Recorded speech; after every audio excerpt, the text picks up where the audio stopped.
ታሪክ ደጋግሞ የሚዘክራቸው ዘመናት የማይሽራቸው ታላላቅ ሰዎች አሉ።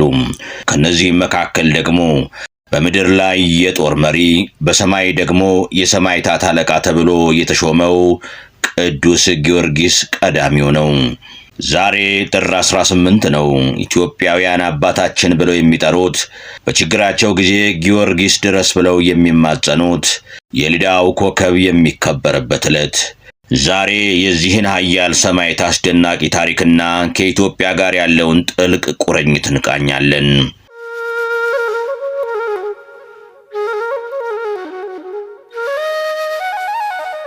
ቅዱስ ጊዮርጊስ በስዕላቱ ላይ ዘንዶውን ሲወጋ ይታያል። ይህ ታሪክ በምሳሌነትም በሐቅነትም ይተርካል። በሊባኖስ አቅራቢያ በምትገኝ አንዲት ከተማ ሕዝቡን የሚያስጨንቅና በየቀኑ ሰው የሚበላ ታላቅ ዘንዶ ነበረ። የዚያች ከተማ ሰዎች አማራጭ አጥተው ዕጣ እያወጡ ልጆቻቸውን ለዘንዶ ይሰጡ ነበር። አንድ ቀን ዕጣው ለንጉሡ ሴት ልጅ ደረሰ። ልዕልቷ ለሞት ተዘጋጅታ በባህሩ ዳርቻ ስታለቅስ ቅዱስ ጊዮርጊስ በነጭ ፈረሱ ላይ ሆኖ ደረሰ።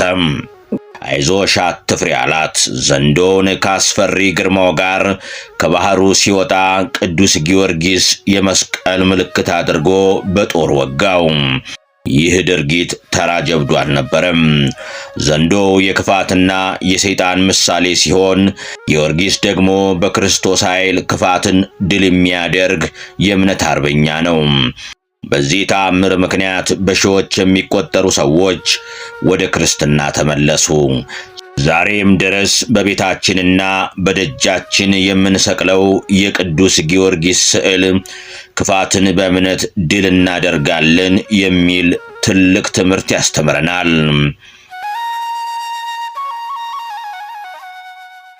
ቅዱስ ጊዮርጊስ ስለ እምነቱ የተቀበለው መከራ እጅግ ዘግናኝ ነበር። 70 ነገሥታት ተሰብስበው አሰቃዩት።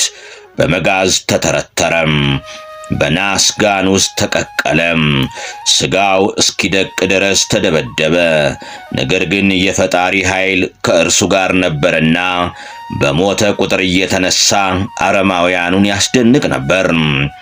ጥር 18 ቀን በቤተ ክርስቲያን ታሪክ ልዩ የሚያደርገው ሰማዕቱ በአካራት አገር በአምድ ማርያም ንጉሥ ፊት ያሳየው ጽናትና ያደረገው ተአምር የሚታሰብበት በመሆኑ ነው።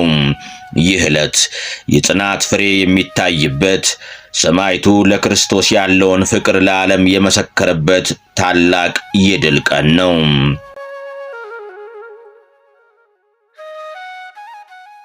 ወደ ሀገራችን ወደ ኢትዮጵያ እንመለስ። ኢትዮጵያና ቅዱስ ጊዮርጊስ የማይነጣጠሉ ናቸው። የካቲት 23 ቀን 1888 ዓመተ ምህረት አድዋ ላይ የጥቁር ሕዝብ ታሪክ ሲቀየር ቅዱስ ጊዮርጊስ አብሮ ነበረ። የአፄ ምኒልክ ሰራዊት ወደ ዘመቻ ሲሄድ የመንበረ ጸባዖት ቅዱስ ጊዮርጊስ ታቦትን ይዞ ነበር የዘመተው። በጦርነቱ ዕለት የጠላት ጦር መሪዎችና ወታደሮች በሰማይ ላይ ነጭ ፈረስ የጋለበ የሚወጋ ጦር የያዘ ቀይ ጦረኛ ሲዋጋቸው እንዳዩ በታሪክ ተመዝግቧል። ኢትዮጵያውያን ጀግኖች ጊዮርጊስ ጊዮርጊስ እያሉ ጠላትን አባረሩ። ከድሉ በኋላ አፄ ምኒልክ በአዲስ አበባ እምብርት ላይ በታላቅ ግርማ የቅዱስ ጊዮርጊስን ቤተክርስቲያን አሳነጹ። ዛሬም ድረስ አድዋ የጊዮርጊስ ነው ይባላል። ኢትዮጵያ በሉዓላዊነቷ እንድትቀጥል ቅዱሱ በረድኤት እንደረዳት ሕዝቡ ጽኑ እምነት አለው።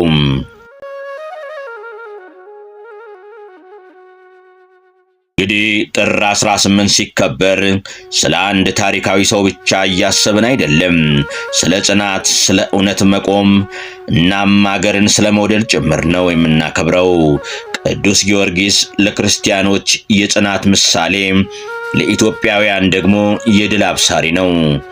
በዚህ ታላቅ በዓል የሰማዕቱ ረድኤትና በረከት ከሁላችን ጋር ይሁን። መልካም በዓል።